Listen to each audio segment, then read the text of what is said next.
Hi everyone, I'm Sam Valenti, and today I have the amazing honor of being joined by University of Washington volleyball legend and former Arizona State head coach for volleyball, Sanja Tomašević. Sanja, it is truly an honor to be speaking with you today.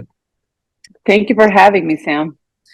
Yes, like I said, truly is an honor. Let's dive into your background here. You grew up, you're born in Serbia, grew up there. Volleyball is very popular there. So how did your love of the sport begin? Well, I stumbled upon volleyball. My dad, I was 9, and my dad realized that we're starting to get tall. My sister, who is 15 months younger than I, and he said, we needed to get into a sport. So he gave us option with any sport that had a net between us and the opponent. He did not want us to have a contact with the opponent. So options were very limited, and we had a couple of friends that were already playing volleyball. So we're like, okay, let's try volleyball. And a funny story about my tryout was that, it was our PE teacher that taught volleyball in my small hometown. And, but we had a lot of good volleyball players come out of there, especially since then. And, I came down and I said, teacher, can I, start volleyball? And he said, what size shoes do you wear? So I told him, and I was 9, and I believe it was 9 or 10 size shoes. And he was like, okay, show me your hands. And I showed him my hands, and he was like, all right, practice it at 7. So that was my tryout. So yeah, I'm glad I'm glad it worked out. And, it's, once I started playing, it was just really, I have that kind of obsessive behavior. When I really like something, I just get into it, and I just can't. That's the same thing as with job or with relationships, with anything. It's just very, I'm either all in or I'm out. There's no other way around, and I've been like that since I was a kid. So with volleyball, I was all in. And yeah, I mean, a couple years later, I would say I was 14 or 15, I got invited to youth national team, and that's when it started. Just kind of the craziness. Wow, that's awesome. Yeah, and I'm with you there about being all in on something because when I get into something, just like you said, I'm all in. Just if I'm learning about something, I just, I really want to learn about that. So I'm absolutely with you there. Well, I mean, for me, that's one thing. Like as a coach, I was telling my players, if you're gonna do it right. Whatever that is. If you're in the class, be the best student. If you're at home with your boyfriend, be the best girlfriend. If you're with your parents, be the best daughter. If you're partying, be the best at partying. Whatever is that you're doing, just be the best at it. It's like, why half-ass anything? So yeah. Yeah, yes, absolutely. Have and of course, throughout your careers, of course, as we'll get into, you have a very competitive drive, which is something that I really respect. That you've shown throughout your career and really throughout your life. When you have your mindset on something, you usually go out there and you accomplish it.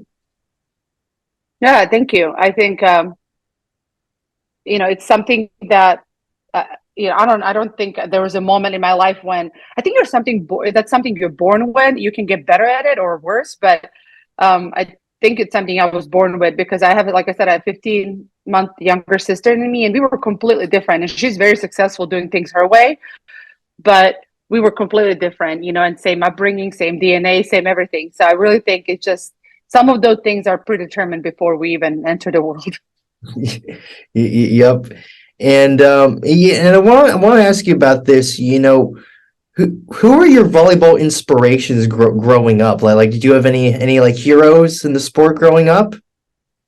Yeah, so I think during COVID, somebody interviewed us, and like I said, kind of like, why are you coach today? And I remember I was probably like 13, and I was in that volleyball gym that I played in Serbia, in my small town, Prijepolje, and this girl who is, I think she's like maybe 5, 6 years older than me. She was already playing for national team and for the best club in the country, and she was like really known in our town. So she came in the gym. She was in town visiting, and so she came in to see her coaches. Um, and I remember I was peppering against the wall. I was hitting the ball against the wall, but everybody was over there hanging out. And she walked in and she saw me hitting the ball against the wall. And she was like, "Want to pepper with me?" And I just remember being like, "Me? Like you want to pepper with me?" And I spent some time with her, like probably no more than 5 minutes, not even that, like 3 minutes peppering back and forth. It was really pretty much her trying to keep the ball up because I was so nervous. And that was the day I decided I wanted to be good and I wanted to, like, volleyball mattered to me from that moment on. And I, every time, as a player playing professional or at Washington or in Serbia, any kind of stage I was at, I always tried to be the last one out of the gym. I want to make sure that I'm there to greet every little girl who, wants to say hi, to take a picture, high five them. It just, I remember those moments vividly in my life, especially like starting with that, young lady. And, then she turned out, actually, she's a coach now too. And I told her that story not too long ago, and she was actually really emotional about it because, we have a lot of respect for each other. So she didn't know that's the moment it changed everything for me. And I always told my players, when I was a coach, those kids that come to the volleyball games, they don't know, they don't care if you won or lost. They really don't. All they care about is you. They look at you, they're like, "Oh my God, it's her." And so you care about winning and losing, obviously, but they don't. All they want to do is spend time with you. And so a high five, a signature, a picture can change somebody's life forever and inspire them to be, if nothing else, to do better in school. And, because all of our girls were doing really good in school too. So, yeah. Wow, that's a really wonderful story. That's yeah, that's wonderful. Just really really touching, Sanja. That's a great anecdote. Thank you. And, from then on, Serbia men's national team was really good at that time. They were becoming really good. So it was Slobodan Kovac is one of the Serbian guys. Like, I had at that time it was VHS tapes. And so I recorded over dad's cowboy movie or something. So I recorded a volleyball game that I watched on repeat. Like I probably, like, now being that I coached and played at a high level, those moments, the fact that I was, this 13-year-old at home watching VHS volleyball tape before going to practice should have told me that I was going to be a coach one day because, I was watching film before film was a thing, Wow, wow. Well, so I guess the seeds were planted early on, huh? Yeah. Like I said, it was just, and we were, me growing up, the war started when I was 11 in Yugoslavia. And so really we didn't have a lot of options to do a lot of things. So, like, I was a good student and I got infected with the volleyball bug, I guess. So, that's kind of where my mind was preoccupied. Like, we played volleyball all day. Like, we played it. You just get a rope and put it in the middle of between the two trees and play volleyball over it. We just played volleyball all the time. And so I guess it was our escape from the reality also. Yeah, because I can imagine obviously being there at that time, what a tough time, obviously that was. And I think it's really nice that you were able to find an escape through volleyball. I think that's really great. Yeah, it was, to me, growing up like that and then living in this world and raising a kid in this world, it's kind of crazy to me that, we think about burning out, like somebody burn out, right? And I was like, I played volleyball day, and that's not even like with practice. I mean, when I had it, so we just played volleyball all the time. So, and I never got burned out. But that was our pastime. That was our fun. We didn't have a mall to go to. We didn't have, places that kids have these days, especially in the United States. So I think that's where a lot of that stuff comes from, because you have other options and you have seriously fear of missing out. And like for us, our fear of missing out was if you didn't play volleyball. if you missed out of a game, you're like, "Oh my God, they played without me." So. Yep.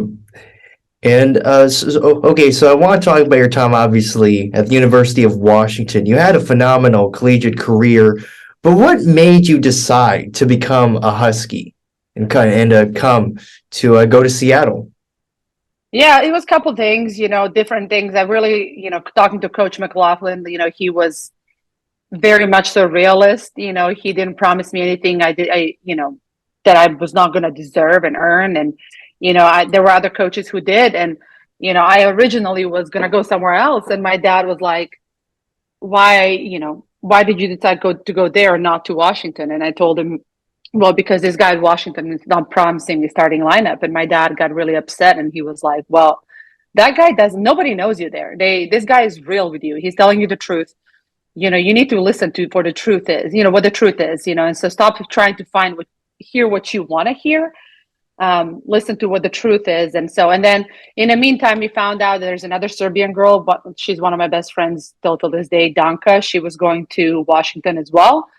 And so it was like, okay, it would be easier to do this whole journey with somebody else from my home and my Serbia. And yeah, that's kind of why I decided to go there.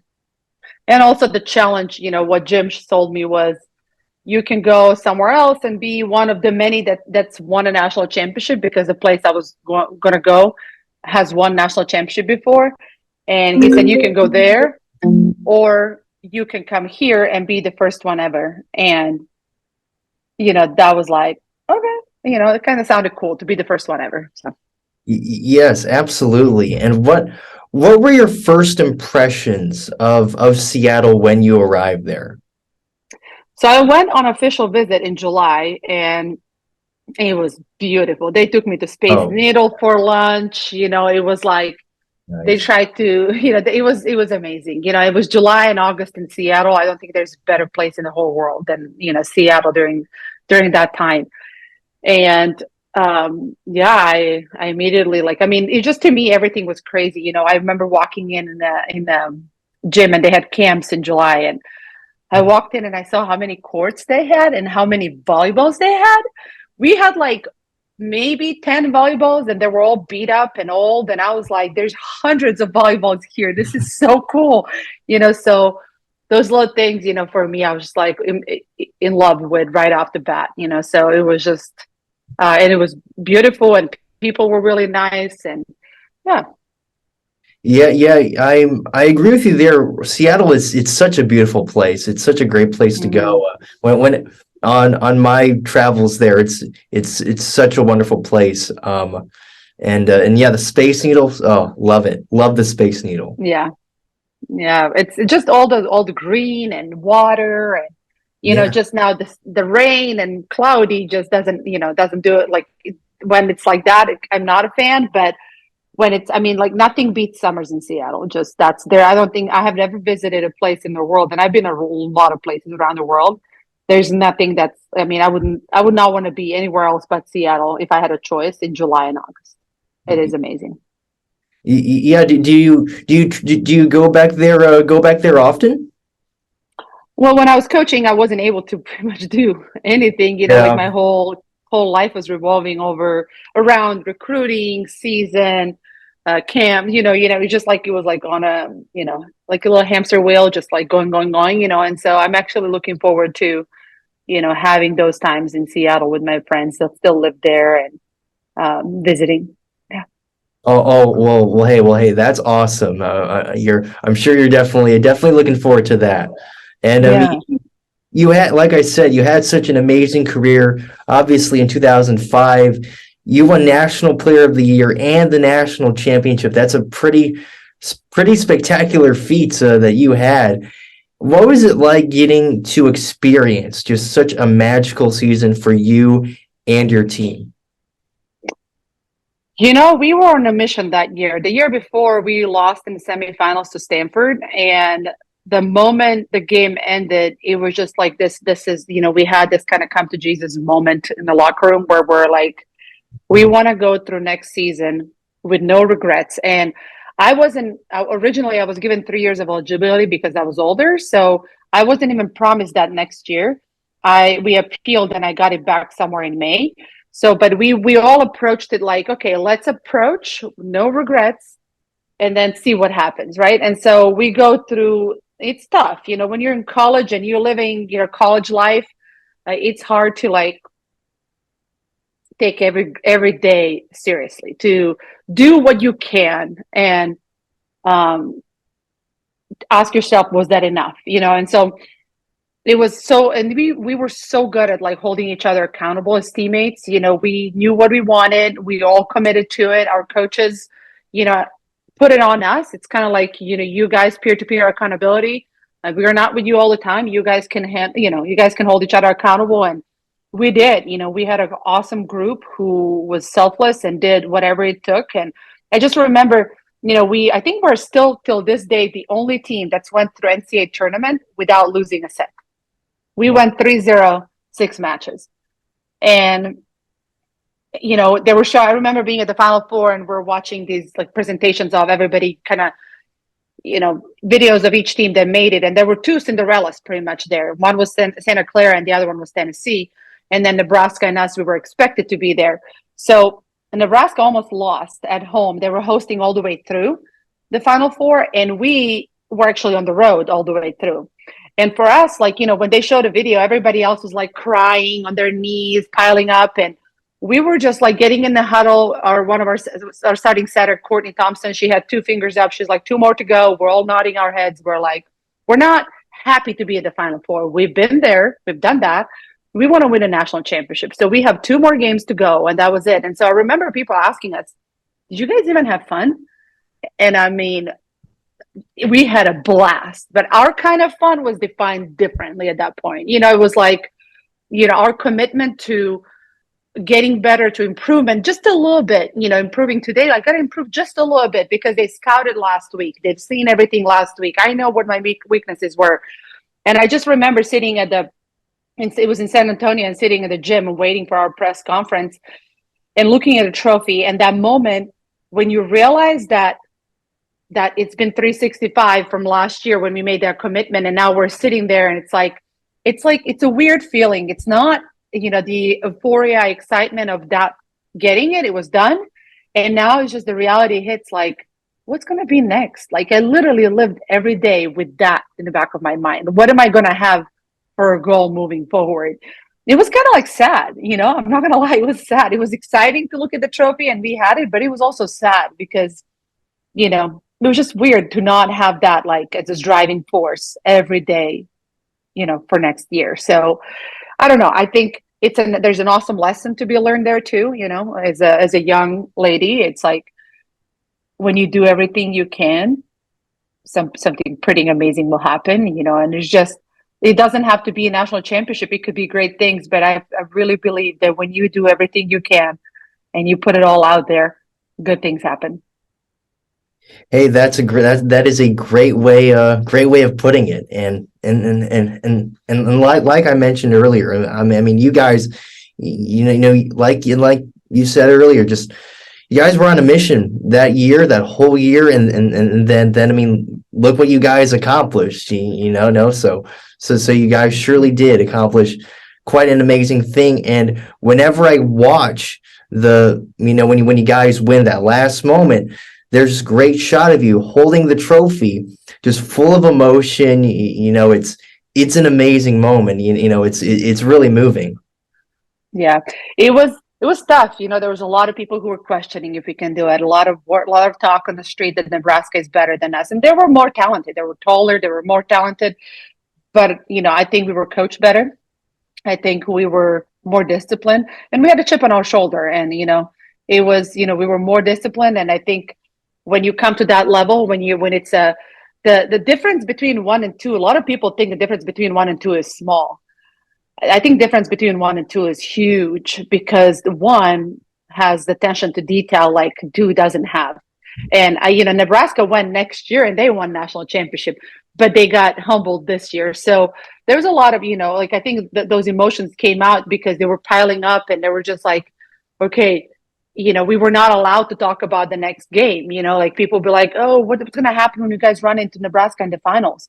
And, our coaches like never, they always had us present.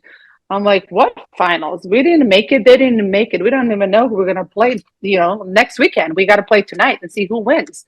And, it was always being in now and taking care of the next point and next game. And I think it's a great lesson you learn through sport.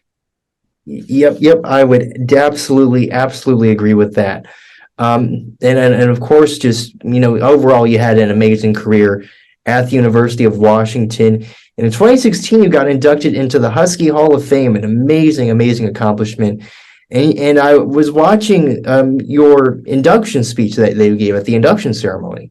And it was a wonderful speech that you gave. Just every word you said, it was truly from the heart. Like it was pretty amazing to watch. Honestly, it was a great speech you gave.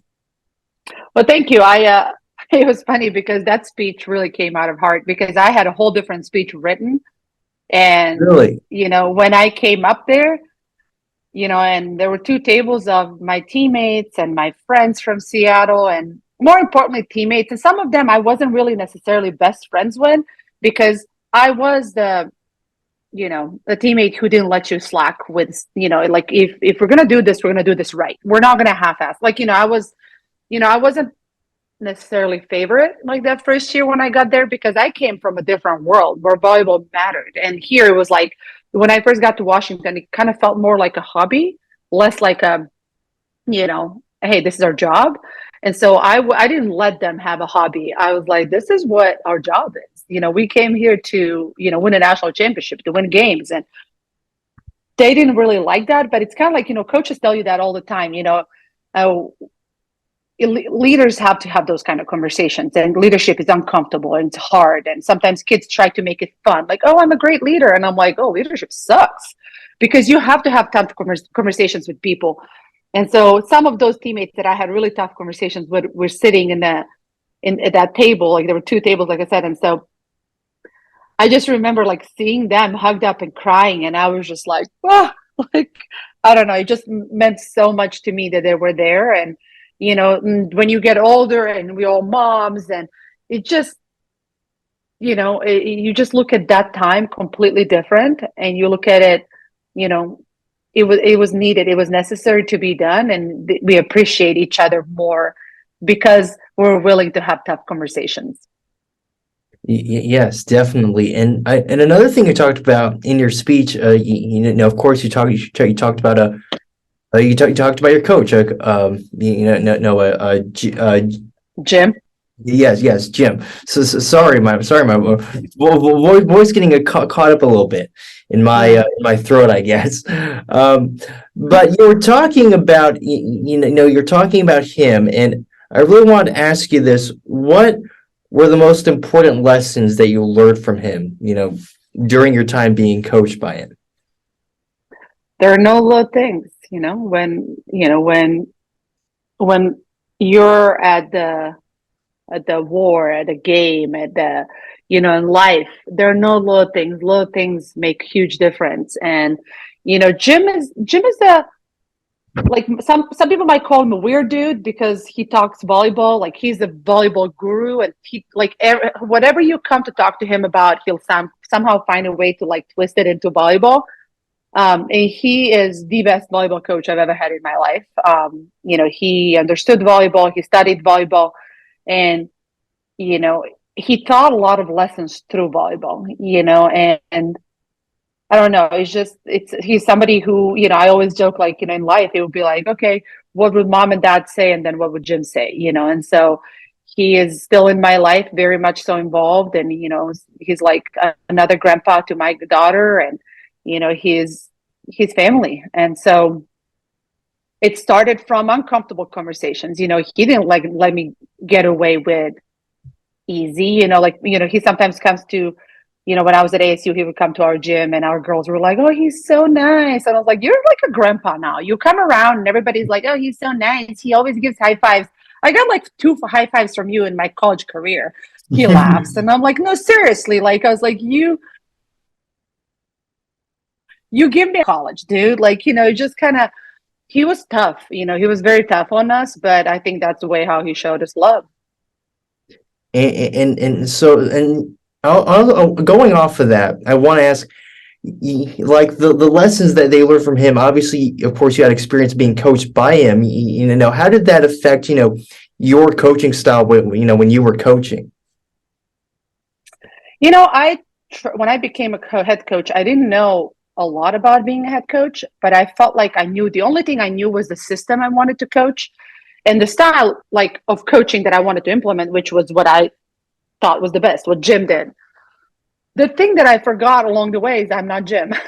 I'm a woman, and I'm younger, and with a foreign accent, and so like a lot of those things, I think I had to learn and adjust to how to have my players receive what I'm teaching the best way. And when I talked to Jim about that, he's like, "What do you mean?" He's like, "Just coach volleyball." And I was like, "Well, it must be nice to be you." Like he doesn't have to think about those things, and I had to constantly think about it. And I think the substance, the volleyball, the game itself was the easiest part of it. To just be honest, it was like people go and watch Jim's seminars, and they pay a lot of money for him to come in the gym and for him to like mentor them for 3 days. And I had him for 4 years in the gym every day, and he was doing those things with me and my teammates. So I think volleyball wise, I've learned a lot from him, and I know what to do, but it just was learning and finding that style of being authentic to who I am as a coach and what I enjoy a little bit more. Definitely. And so, and now I want to get into just real quickly, because after your time at Washington, you played, I believe, 8 years professionally. For do I have that right, or was it longer, shorter? 7. It was 7. 7 years, 7. 8 seasons. Yeah, because two of those seasons were shorter. So yeah. All right, gotcha. And you played professionally, in various nations, which I thought was just super cool. You're getting to go all around the world, pretty much. What was it like for you getting exposed to all these different cultures? It was amazing. I always talk about that part of my life it feels like it was somebody else's life right now. It's like it feels like it's so long ago, and it was just 10 years ago. 10 years ago I stopped playing professional volleyball, well, 10 and a half years ago. So yeah, it was amazing. It was like, thrilling, like at all times. It was just hard a lot too. Like, when you show up in a new town, in a new country, and you don't speak a language, and there's no smartphones yet, and there's no GPS, and you're supposed to get around, you're supposed to get to know the people. And it was tough, but I really think it's what made me who I am today. It made me when I'm here, people say that I'm very European. When I go back home, people say that I'm very Americanized. And my mom likes to say it like, you're the child. She says you're the child of this world. And so I like to think of that and such. I think a lot of countries I went to, I picked up things I liked. A lot of good friends, people. They're family and friends for life, and that experience is just invaluable. And picking up a couple languages along the way to speak, that was another perk of it too. So. Definitely. And out of all the countries that they played in, what would you say had the best food? Greece. Greece, not nice. I like that. Yeah. Yeah, it's not your typical Euro thing that you guys they have here. And I've been trying to find a restaurant in Arizona with authentic Greek cuisine. When I was in Miami, there was one, and it was just like I was in Greece. Their food is just fresh. It's very fresh, and it's not processed. It's like it's made in olive oil. Cheese that somebody's grandma made. It's just everything comes from some farm or some family that it was just so good. But that's another thing. What I did when I went to these countries, I didn't want to live a life of a tourist. Like, there's a lot of options. There was TGI Fridays in Athens, like 10 minutes from my home, but I would go there only with my American friends who wanted to go nowhere but there. I did my best to always submerge myself like with locals. Like, I always wanted to go where locals go. Like, so show me what, Greeks do, show me what Italians do. Like, so I always wanted to see that. And I think that's why my experience was better, because I didn't want to go do touristy things. I'm like, I'm not here for a week. I'm here for 10 months. I want to see everything, so I really, I think that kind of approach, well, if more players took that kind of approach, I think they would enjoy their experience a little bit more. I think most American players, when they go overseas, they try to find more American things to do in the middle of that foreign country, and it never makes it fun. They never embrace the culture or anything. And then locals actually start appreciating you more when you embrace their culture. When you try to speak their language, they like you more. I'm going to be honest. I think the last place I would go if I was in another country would be TGI Fridays. Right? Yeah. It's like what's the point when there's a TGI Fridays everywhere. Mm-hmm. Here in the States, like if you're going to go to another country, people should do what you do, and that's like have the authentic cuisine. Really, immerse themselves. Sam, you're ready to go somewhere. Just if you do it that way, I think you can't make a mistake. Find a Greek friend and tell them to just take you where they would go. And so it's always usually like some moms and pop shops, restaurants, like smoke. You would always find the best hairstylist too for a girl. It's like but if you're trying to find yourself, you're never going to have that kind of success. Yes, definitely. Now, eventually, you would return here to the States as an assistant coach for UTSA, which I like because I'm from Texas. So the fact that you coached in San Antonio, I really like. Did you? I'm sure you went to the Alamo, right? Oh yeah. It's pretty cool, right? Yeah, I thought it was cool. Like when I got a call to coach at UTSA, I thought it was like, I was like, wait a minute, I ended my college career in San Antonio with winning a national championship there, and now I'm starting my coaching career in San Antonio. I was like, oh, that's cool. Like start where you left off, right? And so, yeah, I think UTSA was cool. I think that experience of coaching in Texas in general is just pretty cool. I think the love the people in Texas have for Texas, to me, is just like mind blowing. It's like I don't know. I mean, brainwashed. Like everybody's like, Texas is the best. Texas is this, So sometimes it's kind of annoying. And I'm like, where have you else been outside of Texas? Nowhere. And I don't want to go. And I'm like, well, how can you claim it's the best? But at the same time, I admire it so much. And I admire it even more now after being in Arizona, because I feel like in Arizona, everybody's a transplant from somewhere, whether it's a first generation or second generation. And so you don't have a lot of like kids that are just diehard Sun Devils or what are they called? The football team. My God. The Cardinals. Cardinals and like none of these Diamondbacks. Like you have fans, but nothing like in Texas. I mean, for me, at times it was easier to recruit a Texas like kid from Dallas or Austin to San Antonio than it is here kid from Arizona to ASU. It's like all these kids, I just want to leave the state. And I'm like, what? Why? This state is amazing. Like I love it here in Arizona, but the kids just wanted to see something different because I don't think there's a true diehard commitment to Arizona as a state, and I think that's like generations down the road, probably. Yeah, and I 100% agree with you here. It's crazy just the amount of people who are here in Arizona, but they're from just many different states, and of course a lot of people from California.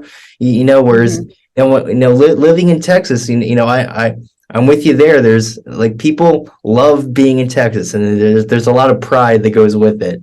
So. Oh yeah, it's there's a lot to be said about that. It's like, I don't know. It's kind of like almost, if Texas was a national team, that's kind of how it felt like. It felt like, the kids, at times, you would talk to them over there, and they would rather play at like, no offense to anybody now as I'm saying this, but like they would rather play at TCU than go and play for Washington. Or like they would rather play, for me, even as a coach who coached against Washington and TCU or whatnot, like academically speaking, or they would rather play for Baylor than go and play for UCLA.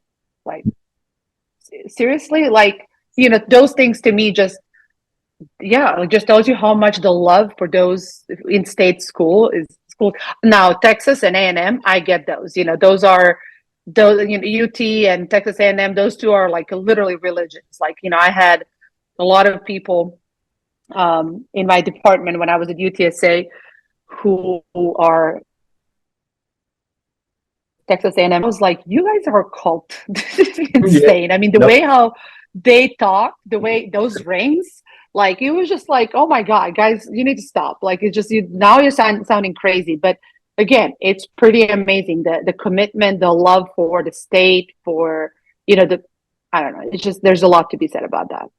Yep, absolutely, and you're right. A&M is a Colts, so yeah, we can definitely agree. We can agree there. Oh, the Aggies, but and then you also were an assistant at Miami, which is pretty cool. Pretty. What do you think of the weather out there in Miami? It's pretty nice, right? Got the beaches and everything. Yeah, Miami, like, I think weather is bipolar half of the year because, those rains come out of nowhere, and when it rains there, forget about the umbrella, like, because it rains Yeah. this way and that way and this way, like from each and every way, I feel like. But, the beautiful part about Miami is you live, 30 minutes from the beach. So, like, whenever you do have that one day off, you don't have to book a vacation. You can just drive to the beach and enjoy your day at the beach, right? So that was, it just kind of like you had a little escape from everything. So Miami was a little too busy for me, for my taste. Like, now looking at it, if I could go there or here, I would pick Arizona where I'm at. Now, if I was in my 20s, probably Miami. But I think, in Arizona, you can find everything. Not obviously not the ocean, but, with the amount of pools and everything else that we have around here. And we're 5 hours away from San Diego. So, it's not that horrible. You can go for a weekend somewhere like that. But Miami was, interesting, to work for. I worked for one of my assistants from Washington, Ken Ogandara. He was the assistant coach my senior year at Washington. We won national championship. And he is unbelievable human, a good friend, mentor through my pro career. He played pro, so he's somebody I leaned on a lot when I, struggled in pros. And he is just, he was awesome human, and he still is, and he was awesome to work with and for. And so, yeah, I valued my time in Miami a lot, and it was super fun. Yeah. And then of course you end up coming to Arizona to coach for ASU. First off, and as an assistant, then you became the head coach eventually. So what were your first impressions of the Valley? When you first came here. Well, I have one of my best friends from college. She moved to Arizona when I was playing professional, and so I was coming to Arizona quite a bit, and staying with her in the summers. So the scary summers that people are talking about, I was like, that's the only time I knew Arizona, coming in the summer. And then one of my really good friends from Serbia, Žarko Čabarkapa, he played for the Suns back in the day. So Oh it's like when I yeah. was in college. So he, him and his family would be here, and then I would come down for my spring break from Washington and spend time with them. So I always enjoyed Arizona. I always thought Arizona was cool, but I never had a chance to see much of it, besides like going to Old Town Scottsdale and Suns games with, Žarko and his family, and then spending time with my friend.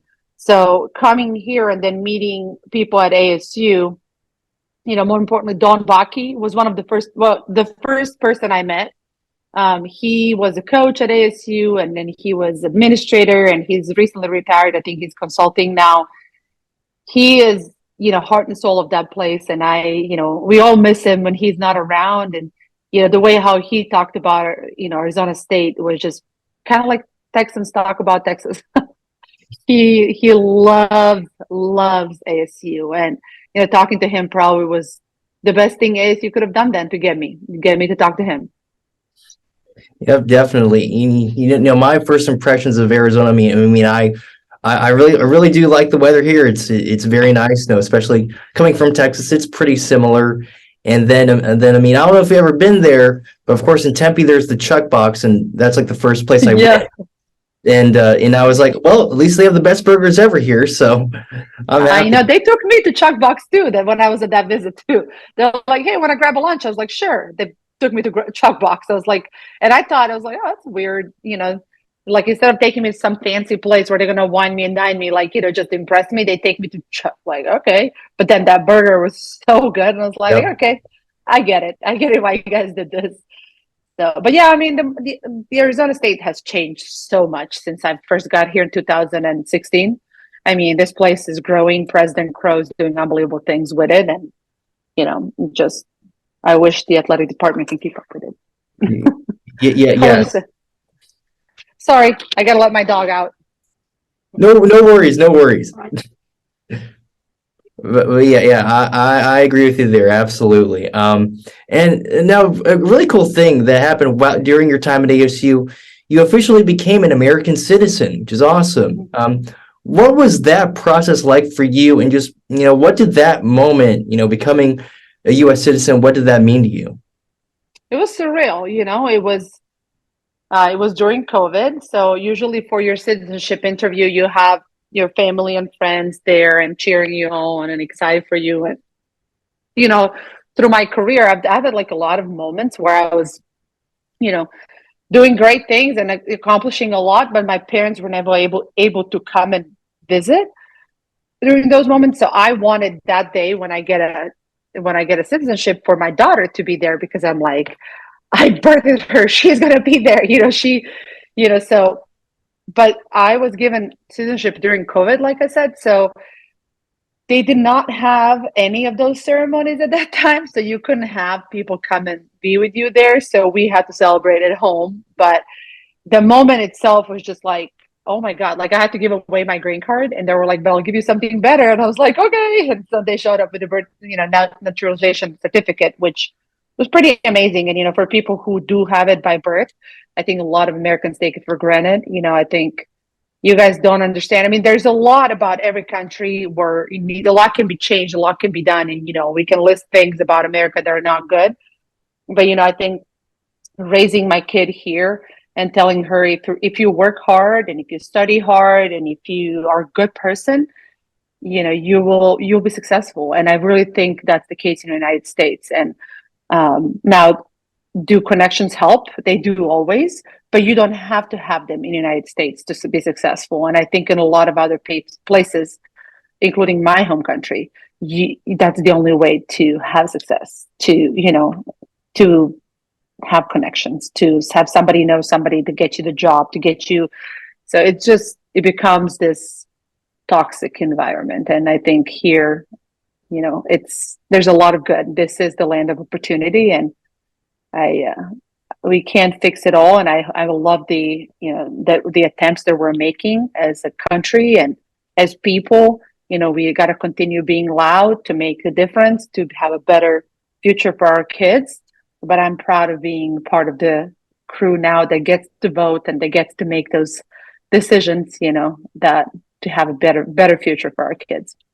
Yes, I wholeheartedly agree with you there, because and of course things are not perfect here in America. No, you and I both know that, but still, I'm very proud to to be here in this country, and obviously I think personally, no, I feel really lucky to be part of a generation that is really trying hard to make a difference, and make change for the better. Yeah, you should be proud. And I think, there was a lot of, I think COVID blessed us with a time to sit and reflect and, decide that we want to be different. We want to make a change and get out of, change is uncomfortable and it's hard. And a lot of people fight change. And I think, I commend, your generation is, people always ask me, how is it coaching them, and it was tough, it's not, I'm not going to lie, but at the same time, I think your generation is so much more in tune with your emotions and your feelings than we ever were. Us growing up, and let alone like our parents or whatnot growing up. So I commend you guys. There's a lot to be able to learn from you guys when it comes to that stuff. And I've learned from my former players, and I think it's made me a better person for myself and for my family because of that. Yep, absolutely. And I can also say that I think there's a lot that there's a lot that obviously we can learn from people like you who have worked so hard and have done amazing things. So obviously we can learn from people like you as well. Thank you. Yeah, I think both are hard, right? Like both are very hard, and and it's not like learning curve is never this. You've seen those little diagrams, right? It goes like, And so when you dip down, the key is you got to believe that you have to keep working hard to go. Like, otherwise you're just going to go here, stay here, or go further down. And that's not fun. And I think going through uncomfortable is super important in life. And I think as a society, we went through uncomfortable, and it's important and we don't stop. Definitely. And just my last question here is what's next for you? I am still I'm taking this time a little bit to reflect about, what is that? Because like I said, I'm all in. I don't I have not, people are like, oh, what's your dream job? And I was like, I thought that was my dream job. It is, when I'm in it 100%. So I don't go I'm not a person that's doing this job and then going oh, what else could I be doing? Well, that would be fun. So for me, when it ended abruptly, kind of came out of nowhere, it was just this moment of my ego was hurt, and I was like, oh. But now looking at it, it's just okay, well, it's time for me to do something different and to reflect and see what I want to do. And I did have a couple serious conversations with some of my coaches, my coaching friends, and Jim and Leslie from Washington, and just thinking about, right now I'm taking a break from volleyball and from coaching volleyball. It's needed. I mean, I've done volleyball since I was 9, and I'm 42 now. So 33 years of volleyball nonstop. Since I was 16 years old, I started traveling almost every weekend, or being at home every weekend playing. Regardless, you don't have a weekend. You're not relaxing, you're working. And I've had that life since I was 16. And again, that's 26 years of my life that I had no weekends, maybe sometimes in the summer when I was playing professional. But outside of that, my life was committed to volleyball. And I do have a 5-year-old, and, it's kind of ironic. I was paying somebody a lot of money at home to raise my kid while I'm over there trying to make somebody's experience in college volleyball better and similar to what I had. And, it's time to try something different. There's options, there's offers right now, but I wanted to do something different. I wanted to study something. So actually I enrolled in real estate school. So I'm studying to be a real estate agent right now. That just to have something for now, to on the side, just because my brain was literally aching to learn something new. And just starting somewhere. So I don't know. A lot of ideas, a lot of options. I just don't want to jump into a next thing right off the bat, because I don't want to make a wrong decision. I want to take time to heal and rest and relax and kind of press the reset button and really be in tune with what my authentic self would enjoy. Well, I will definitely say that I think you deserve all the relaxation time in the world because you put all of your heart into our volleyball program here at ASU, and just I truly just want to thank you for your time as the head coach, because I could tell every night when I was out there at DFA watching you guys, I loved your passion, and you always got the best out of your players. So I just I truly want to thank you for being the coach here at ASU, and because you did, in my opinion, an amazing job. Thank you so much, Sam. I really appreciate that. It was nice to hear that from you and from quite a few other fans, and some former and current players. And so I appreciate people noticing it and seeing it. So I mean, when I did it, I enjoyed it. And, like I said, I left my heart and soul in that place for the last 6 years, and as a head coach, and I would, I taught me a lot of lessons, and I wouldn't change anything about, I'll probably take that job all over again if I was in that position. So, it's kind of like challenge accepted situation, but, I like to think that I've done the most with what I had. Yep, you absolutely did, and just I can't wait to see obviously what you do next, and good luck with the real estate stuff. That's awesome. That's a great thing to get into. Thank you so much. Yeah, we'll see. I mean, probably not going to be like my primary job, but like could be something that I can do on the side. I don't know, like we'll see. But it's like I said, this valley is blooming with opportunities now, and I was told with my high level sports expertise and playing at that level professionally, and then coaching in Division One and Pac-12, what I bring to the table they can't teach, and everything else they can teach me. So I'm super excited about that. Things that you take for granted as a coach and as an athlete are just not necessarily the norm in the society. So yeah, I'm really excited, and we'll see. Right now, I'm just spending time, like I said, healing and taking care of my heart and taking care of my daughter and spending time with her, making up for the time we didn't spend together. And we're both thriving and just loving life right now. Well, hey, that is wonderful, wonderful to hear, and just once again, Sanja, thank you so much for talking to me today. Just such a truly an honor, and I had so much fun getting to talk with you. Awesome, thank you, Sam. Thanks for taking the time too. Yes, of course, Sanja, and you take care, and just you have a wonderful rest of your day. Thank you so much. Bye bye. Of course, take care.